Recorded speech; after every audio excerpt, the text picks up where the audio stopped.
और दशरथ जी ने भी तप किया, वो भी यज्ञ के रूप में है। दशरथ जी को यज्ञ से राम जी मिले और जनक जी को यज्ञ से सीता जी मिली। अब यज्ञ में अंतर है। दशरथ जी ने जो यज्ञ किया वो पुत्रेष्टि यज्ञ, और जनक जी ने जो यज्ञ किया वो श्रम यज्ञ है।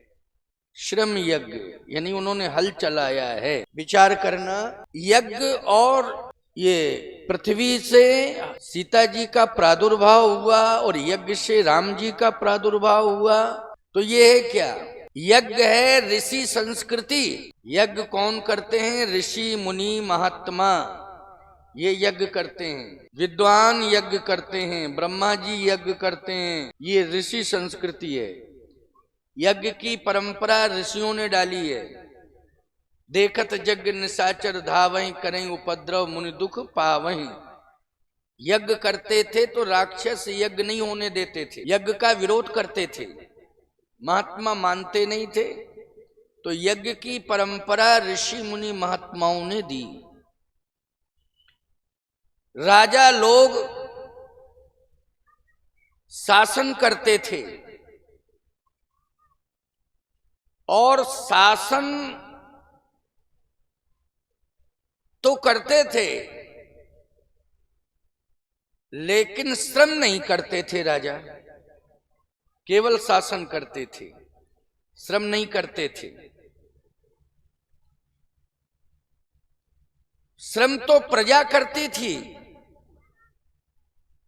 लेकिन महाराज जनक ने परंपरा बदल दी। महाराज जनक ने कहा नहीं नहीं, कोई भी हो, चाहे राजा हो, चाहे प्रजा हो, चाहे अमीर हो और चाहे गरीब हो, सभी को श्रम करना चाहिए। श्रम से कभी जो है दूर नहीं रहना चाहिए।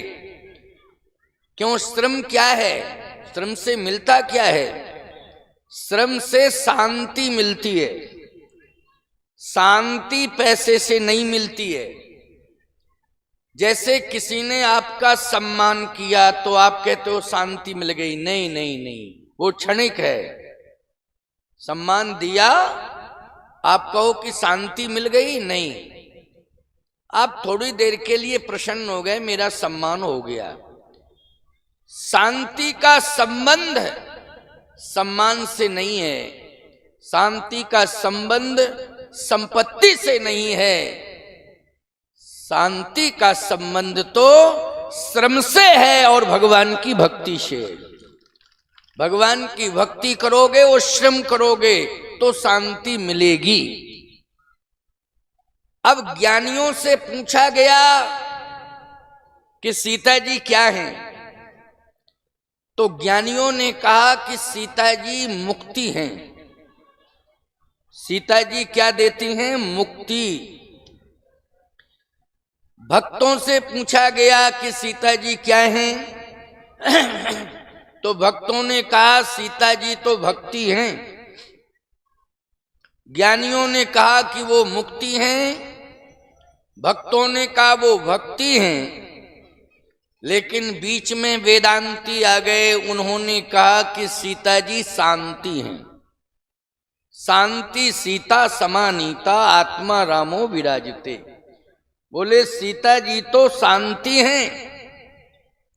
चलो भाई, हम लोगों ने भी महसूस किया और जनक जी ने महसूस किया है। अब प्रमाण क्या है कि जनक जी ने महसूस किया है? अशांति तब मिलती है जब भोजन की समस्या आ जाती है। भोजन नहीं मिलेगा तो अशांति आ जाएगी। क्यों आएगी कि नहीं आएगी? क्योंकि भोजन अनिवार्य है। छोटा सा बच्चा है तो वो भूखा है, रोएगा। जिसे कोई ज्ञान नहीं है, अबोध है, कुछ भी नहीं जानता है, ना गुण के बारे में जानता है, ना दोष के बारे में जानता है।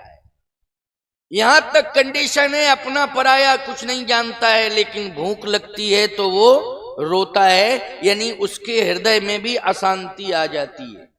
किसके अभाव में? भूख के अभाव में, भोजन के अभाव में, भोजन के अभाव में, भूख होने के कारण। अगर कोई जवान है, थोड़े घंटों की या एक दिन की भूख बर्दाश्त कर लेगा, लेकिन वो ज्यादा दिन की भूख बर्दाश्त नहीं कर पाएगा, अशांति आ जाएगी उसके जीवन में। कोई बूढ़ा है, वो एक दिन 2 दिन सहन कर लेगा, लेकिन फिर वो सहन नहीं कर पाएगा, उसे भोजन चाहिए। भोजन किससे मिलता है? याद रखना, भोजन खेती से अन्न पैदा होता है तो भोजन मिलता है, लेकिन खेती ऐसे नहीं दे देती है। जब किसान श्रम करता है तब खेती अन्न देती है। जब किसान जो है श्रम करता है तब खेती अन्न देती है। यानी श्रम नहीं करोगे तो भोजन नहीं मिलेगा। भोजन कब मिलेगा? जब श्रम होगा तो भोजन मिलेगा, और श्रम ही करने से भोजन पचेगा। अगर श्रम नहीं करोगे तो ना भोजन मिलेगा और ना भोजन पचेगा। बोलो भाई, दोनों बातें हैं कि नहीं? जो लोग श्रम नहीं करते हैं वो लोग जो है भोजन नहीं पचा पाते हैं, तमाम बीमारियां आ जाती हैं। इसलिए मैं एक बात बता दूं, केवल पढ़े लिखे को ही चतुर नहीं कहा गया है, केवल विद्वान को ही चतुर नहीं कहा गया है, किसान को भी चतुर कहा गया है। जिसे आज लोग मूर्ख कहते हैं, अज्ञानी कहते हैं, बिना पढ़ा लिखा कहते हैं, अनपढ़ कहते हैं, लेकिन रामचरितमानस में संतों ने किसान को चतुर कहा है। कृषि निरावही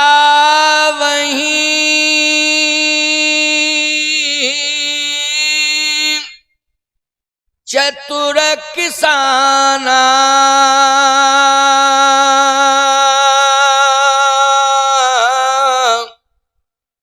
ओ जिम बुध तजहि मोहि मदमाना।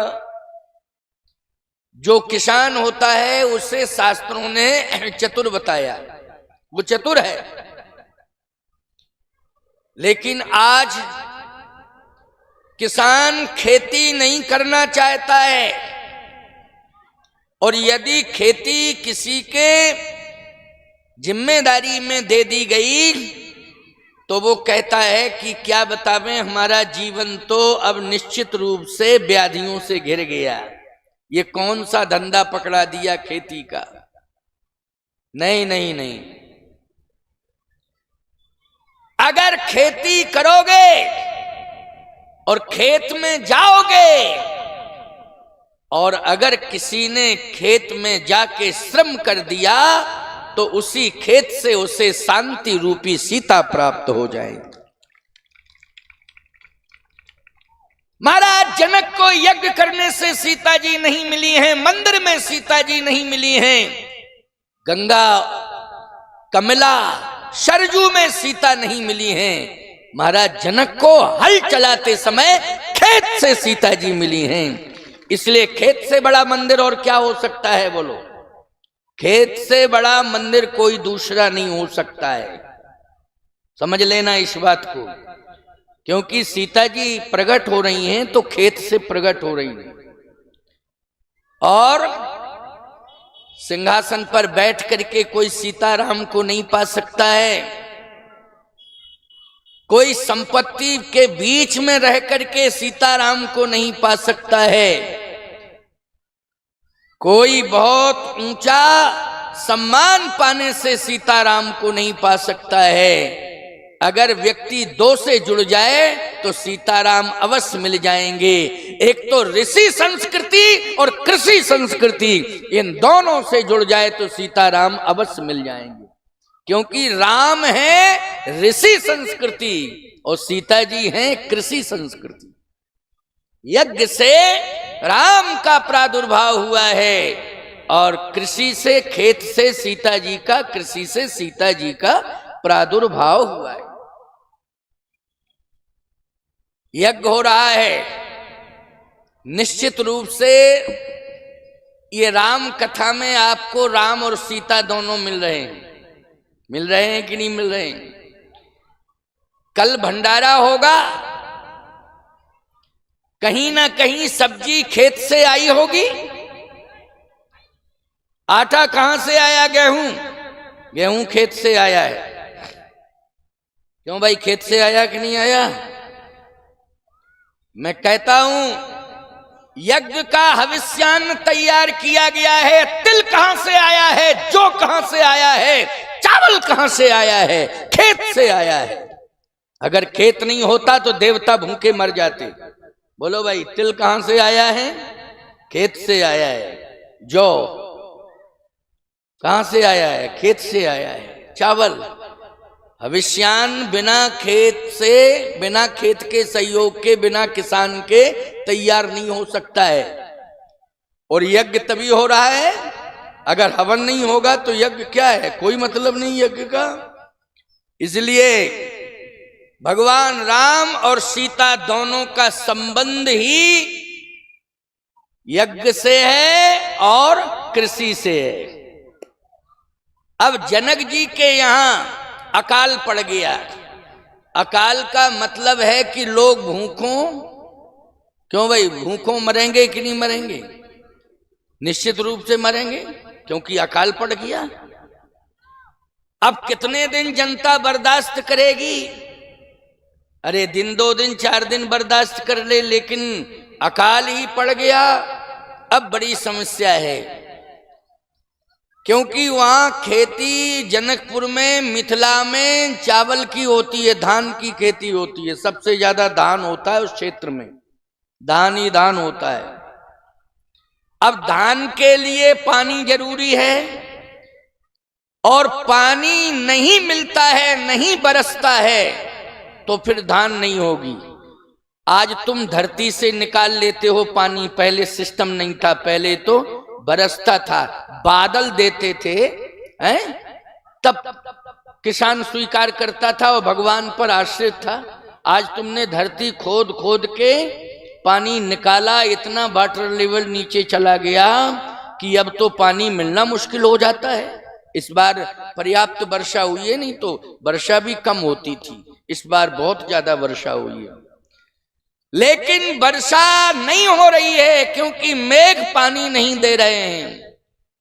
जनक जी ने कहा ये तो बहुत बड़ी समस्या है, सब भूखे मर जाएंगे, अब मैं कहां से खिलाऊंगा, लोगों को भोजन दूंगा। महाराज श्री जनक जो है प्रार्थना करने लगे, किससे? ऋषि मुनि महात्माओं से, कि महाराज पानी नहीं बरस रहा है, पानी नहीं बरस रहा है तो सब भूखे मर जाएंगे।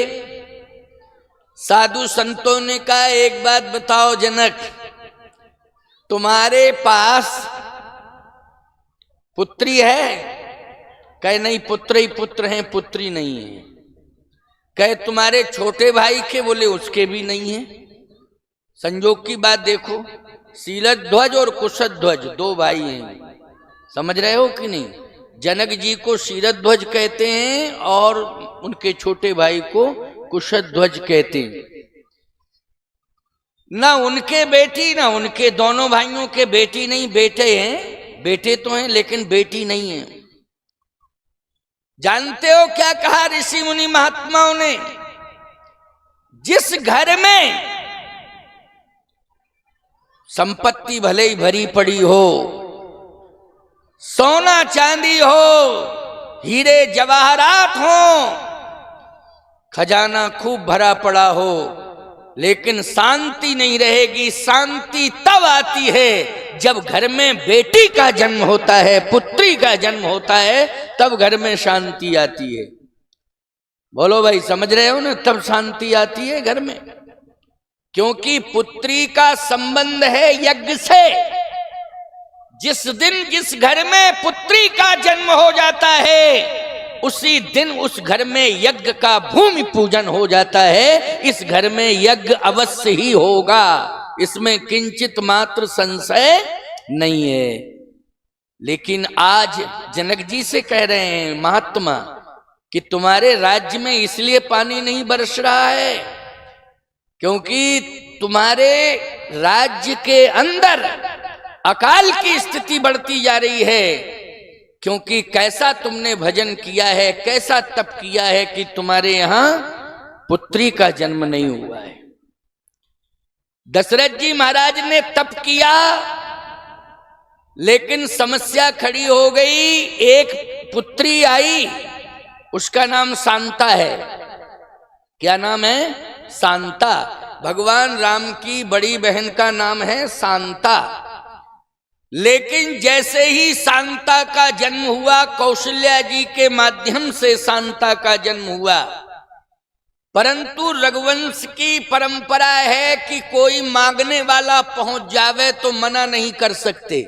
यहां तक परंपरा है कि प्राण मांगे कोई तो फिर प्राण भी दे दिए जाते हैं, मना नहीं कर सकते। ये इक्ष्वाकु वंश की परंपरा चली आ रही। तो अंग देश के राजा रोमपाद जी आ गए, वो दशरथ जी के मित्र थे। उन्होंने शांता को देखा, छोटी सी कन्या, उनके पास अभाव था बेटी का, तो उन्होंने विचार कुछ नहीं किया। मित्र थे, उन्होंने कहा सब कुछ है मेरे पास लेकिन बेटी नहीं है, ये बेटी मुझे दे दो। ये सब कुछ है, बेटी नहीं, बेटी मुझे दे दो। अब एक ही बेटी ही थी, ना बेटा थे ना बेटी थी, एक शांता बेटी थी। परंतु नियम क्या है रघुवंश का कि मांगने वाले मांगे तो मना नहीं कर सकते। राज मांगा, विश्वामित्र जी ने, बोलो हरिश्चंद्र जी ने दे दिया कि नहीं दे दिया? दे दिया, ले जाओ। काशी के बाजार में बिक गए। जैसे ही रोमपाद जी ने कहा कि बेटी नहीं है, मुझे बेटी दे दो, दशरथ जी मना नहीं कर पाए, तुरंत बेटी को दे दिया। रोमपाद जी ले गए अपने राज्य में, पालन पोषण किया और श्रृंगी ऋषि के साथ विवाह किया। ये कथा प्रचलित है, सब जानते हैं।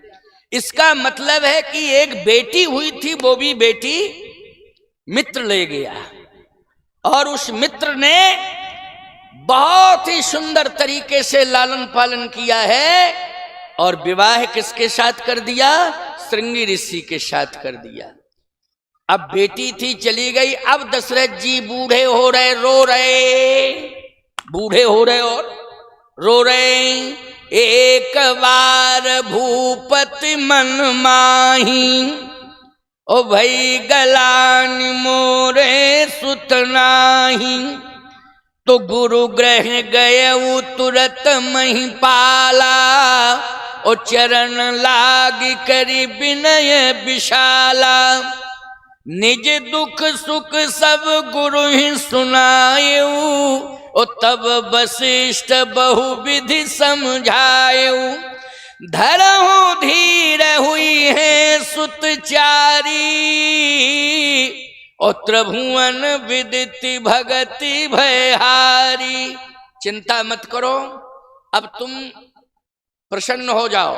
महाराज पुत्र नहीं है, पुत्री थी, वो रोमपाद जी ले गए। चिंता मत करो, मैं यज्ञ करूंगा और यज्ञ से तुम्हें पुत्र की प्राप्ति होगी। इधर देखें आप, दशरथ जी महाराज ने तो आशीर्वाद ले लिया, लेकिन सतानंद जी के सामने जनक जी रोए। वशिष्ठ जी के सामने कौन रोए? दशरथ जी। ये कुल पुरोहित हैं, राज पुरोहित हैं। और जनक जी के राज पुरोहित, कुल पुरोहित कौन है? श्री सतानंद जी महाराज। उधर वो रोए सतानंद जी महाराज। किससे? सतानंद जी के सामने जनक जी रोए। जनक जी ने कहा महाराज सब कुछ है लेकिन अशांति है, अकाल पड़ रहा है, लगता है कि जनता भूखों मर जाएगी, समाधान? सतानंद जी ने कहा चिंता मत करो, उपाय है। क्या उपाय है? उपाय यही है कि तुम्हारे इस राज्य में, राजमहल में कन्या नहीं है, पुत्री नहीं है, तो महाराज करना क्या पड़ेगा? आप बताओ उपाय। एक ही पुत्री हो जाए तो समाधान हो जाएगा, लेकिन जानते हो वहां 4 का वरदान मिल गया। तो सतानंद ने कहा हम कम नहीं है, हम 4 ही का देंगे, हम भी कम नहीं है। जब वशिष्ठ जी ने धरऊ धीर हुई है सुतचारी, त्रिभुवन विदित भगत भयहारी, एक पुत्र मांग रहे थे लेकिन 4 का आशीर्वाद दे दिया। तो सतानंद जी ने कहा हम कम नहीं, हम भी 4 ही का देंगे आशीर्वाद, 4 का। क्या बढ़िया मिलान है, बोलो भाई, कितना सुंदर मिलान। इधर 4 पुत्र हो गए। तो याद रखना, सतानंद जी ने कहा तुम श्रम यज्ञ करो, राजा रानी दोनों जाकर के हल चलाएंगे। तो याद रखना उससे 4 पुत्रियां पैदा होंगी, 4 कन्याएं आएंगी, 4 कन्याएं। अब बोलो 4-4 का योग जुड़ गया कि नहीं? उन्होंने 4 पुत्र का वरदान दिया, इन्होंने 4 पुत्रियों का वरदान दे दिया। अगर मान लीजिए एक ही पुत्री सीता होती तो इनका क्या होता? भरत का, लक्ष्मण का, शत्रुघ्न का, पूरे ब्रह्मांड में खो जाते, मिलती ही नहीं कन्या। क्यों भाई? ऐसी कन्या कहीं नहीं मिलती, पूरे ब्रह्मांड में खो जाते जी, बोलो भाई। लेकिन ऐसी कन्या नहीं मिलती जैसी जनकपुर में ये 4 कन्याएं, सीता, उर्मिला, मांडवी, श्रुतकीर्ति, जो 4 बहनें हैं, ये जनजीव उर 4 अवस्था विभुन सहित विराजही। और राम लक्ष्मण भरत शत्रुघ्न क्या हैं? बोले ये 4 फल हैं, अर्थ धर्म काम और मोक्ष। वो 4 कौन हैं? बोले ये 4 अवस्थाएं हैं, जो सीता जी हैं, उर्मिला जी हैं, मांडवी जी हैं, श्रुतकीर्ति, ये 4 अवस्थाएं हैं। और राम लक्ष्मण भरत शत्रुघ्न 4 फल हैं। ये महात्मा संतुलन बना रहे हैं। बोलो कौन बना रहे हैं? महात्मा संतुलन बना रहे हैं। मैं कहता हूं कि जनक जी ने आज्ञा सरोधार की और हल चलाया। हल का अर्थ है श्रम से, इसको श्रम यज्ञ कहते हैं। माताओं, कभी घर में झाड़ू लगाने में संकोच नहीं करना चाहिए। ये शर्म नहीं करना चाहिए कि हम झाड़ू लगाएं। कोई हमें देख लेगा तो कहेगा अरे इनके यहाँ तो नौकरानी नहीं है, खुद ही झाड़ू बहू लगा रही, सास लगा रही, बेटी लगा रही झाड़ू, अरे इनके यहाँ कुछ है ही नहीं। नहीं, गलत। मैं कहता हूं कि घर में स्वयं झाड़ू लगाओ, घर को स्वयं साफ करो, रसोई में स्वयं प्रवेश करो स्नान करके। किसी नौकर चाकर के पर डिपेंड मत रहो, स्वयं रसोई में प्रवेश करो। मैं कहता हूं कि रसोई के अंदर प्रवेश करके जिस मनोभाव से भोजन तैयार किया जाएगा, भोजन के अंदर वही, जैसे सवरी कहती थी कि मेरे यहां भगवान आएंगे आएंगे आएंगे, तो उसने 2 काम किए थे। क्या? रोज झाड़ू लगाती थी। सबरी क्या करती थी? रोज झाड़ू लगाती थी। उसका काम ही था, क्यों? मेरे यहां मेरी कुटिया में राम जी आएंगे, तो झाड़ू लगाती थी। इसके बाद वो जंगल में जाती थी, जो फलदार वृक्ष थे उन फलदार वृक्षों से फल ले आती थी। क्यों? मेरे राम जी भूखे रहेंगे, आएंगे तो मैं खिलाऊंगी। क्या वो भूखे होंगे? तो मैं सुंदर सुंदर फल उन्हें खिलाऊंगी। बोलो यही भाव था कि नहीं था? परिणाम क्या निकला? रोज झाड़ू लगाने का और रोज कंद मूल फल लाने का परिणाम निकला कि भगवान स्वयं चल कर के आए हैं सबरी की कुटिया में और कहा है कि मैं भूखा हूं, जो रखा हो खिला दो। तो कंद मूल फल सुरस यति दिए राम कहयान, ओ प्रेम सहित प्रभु पाए बारंबार बखान। प्रेम सहित प्रभु खाए बारंबार बखान। इसलिए श्रम करो और स्वच्छता पर विचार करो और हमेशा हृदय को भी स्वच्छ रखो और अपने विचार भी स्वच्छ रखो। विचार गंदे नहीं होना चाहिए, तुम्हारा व्यवहार भी गंदा नहीं होना चाहिए। याद रखना, विचार और व्यवहार अगर दोनों साफ सुथरे रहे तो मैं दावे के साथ कह रहा हूं कि तुम्हें मंजिल मिलेगी और सफलता भी मिलेगी, दोनों, कभी विफल नहीं होगे, कभी भी निराधार जीवन नहीं रहेगा। बस विचार स्वच्छ हो और व्यवहार भी। तो मैं चर्चा कर रहा था कि जनक जी ने जैसे हल चलाया तो श्रम यज्ञ किया, उस श्रम यज्ञ के माध्यम से 4 कन्याएं प्रकट हो गई। उधर यज्ञ के माध्यम से, पुत्रेष्टि यज्ञ के माध्यम से 4 पुत्र हो गए, यहाँ 4 पुत्रियां हुई। और बढ़िया बात तो यह है कि नाम किसने रखे हैं 4 बेटों के?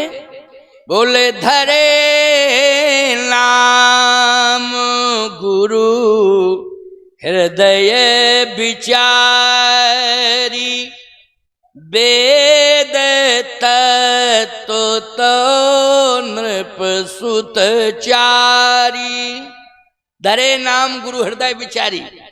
वशिष्ठ जी ने 4 बेटों के नाम रखे। राम जी का नाम, बड़े बेटे का नाम राम, छोटे बेटे का नाम भरत, उनसे छोटे बेटे का नाम लक्ष्मण और उनसे छोटे बेटे का नाम शत्रुघ्न। ये किसने नाम रखे?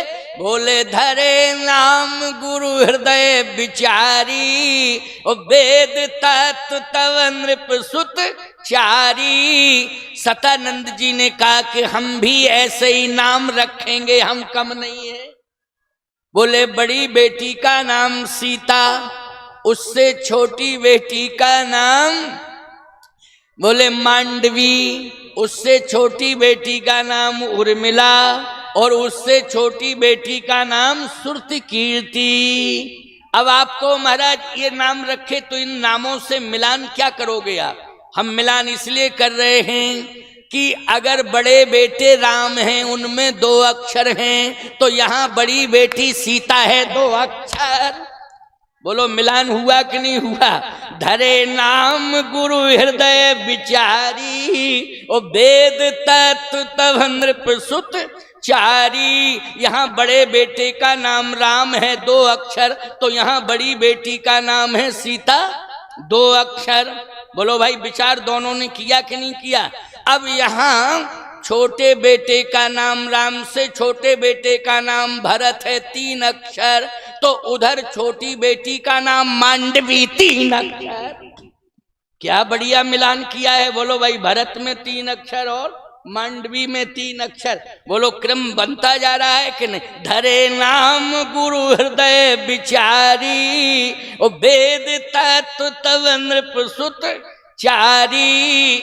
अब देखिए आप, इधर तीसरे बेटे का नाम रखा है लक्ष्मण, लक्ष्मण में 3.5 अक्षर। उधर तीसरी बेटी का नाम रखा उर्मिला, 3.5 अक्षर। ऐसा बढ़िया क्रम बना हुआ है। अब चौथे बेटे का नाम रखा है शत्रुघ्न, 4.5 अक्षर, तो सबसे छोटी बेटी का नाम रखा है सुरतिकीर्ति, 4.5 अक्षर। ऐसा बढ़िया मिलान किया गया। धरे नाम गुरु हृदय विचारी, ओ वेद तत्व तव नृप सुत चारी। इसलिए राम सरस बर दुल्हन सीता, ओ समधी दशरथ जनक पुनीता। सीता राम मनोहर जोरी, ओ दशरथ नंदन जनक किशोरी। और सकल भांति सज साज समाजू, और सम समधी देखे हम आजू। बोले जनक जी और दशरथ जी दोनों में क्या बोले समानता है? बोले क्यों नहीं है समानता? महाराज दशरथ को कहते हैं अवधेश, 4 अक्षर हैं, और जनक जी को कहते हैं मिथिलेश, 4 अक्षर हैं। बोलो है कि नहीं? वो अवधेश हैं और ये मिथिलेश हैं। अच्छा अब आप देखिए, यहाँ सरजू नदी है, 3 अक्षर हैं, तो मिथिला में कमला नदी है, कमला बिमला मिथिला धाम। कमला नदी है तो कमला में 3 अक्षर और सरजू में 3 अक्षर। अयोध्या में सरजू है 3 अक्षर और जनकपुर में कमला नदी है 3 अक्षर। बोलो है ना? इसलिए नदियों नदियों का मिलान देखो कितना बढ़िया मिलान है। अब आप और आगे चलिए, बहुत बढ़िया बात आपको बतावें। राम जी की माता का नाम है कौशल्या और सीता जी की माता का नाम है सुनैना। आप कहोगे महाराज यहाँ आधा अक्षर थोड़ा सा डिफरेंस हो गया, तो क्या इस पर विचार नहीं किया? नहीं नहीं नहीं नहीं, कौशल्या जी का नाम कौशल्या तो है ही, लेकिन एक दोहे में कौशल्या का नाम कौशला है। कद्रु बिन तहि दीन दुख तुम्हि कौशला दे, तुम्हि कौशला दे। तो कौशला में 3 अक्षर हैं और सुनैना में 3 अक्षर हैं। बोलो भाई, यहाँ समधन समधन एक ही सी मिल गई। बोलो भाई, समधी समधी और समधन समधन। अब पुरोहित पुरोहित, आप कहोगे महाराज इसमें तो अंतर पड़ जाएगा। मैं एक बात कहना चाहता हूं, सुन लीजिए। वशिष्ठ जी बाद में आए, भले ही पुरोहित हैं, लेकिन सही बताओ बिना निमंत्रण के अगर मिथिला में ले गए तो विश्वामित्र ले गए राम लक्ष्मण को। बोलो, बिना निमंत्रण के। वशिष्ठ जी तो बाद में बारात के साथ आए हैं, लेकिन बिना निमंत्रण के अगर मिथिला ले गए हैं तो कौन ले गए हैं? विश्वामित्र जी महाराज। और सतानंद जी से अगर मिले हैं तो विश्वामित्र मिले हैं, विश्वामित्र से सबसे पहले मिले हैं तो सतानंद मिले हैं। तो राम के गुरु कौन हैं? बोले विश्वामित्र 4.5 अक्षर और सीता जी के गुरु सतानंद 4.5 अक्षर। यहाँ भी 4.5 अक्षर मिल रहे हैं। इसलिए ये विधान ब्रह्मा से हटके है प्यारे। ये विधान तो स्वयं संतों ने ही बनाया है। किसने बनाया है? संतों ने बनाया है। ब्रह्मा तुम्हारा विधान बनाते हैं, याद रखना। ब्रह्मा जगत का विधान बनाता है, लेकिन जगदीश का विधान तो संत बनाते हैं। इसलिए संतों ने जगदीश का विधान बनाया है, सीताराम का विधान बनाया है, और ब्रह्मा ने तुम सब जगत वालों का विधान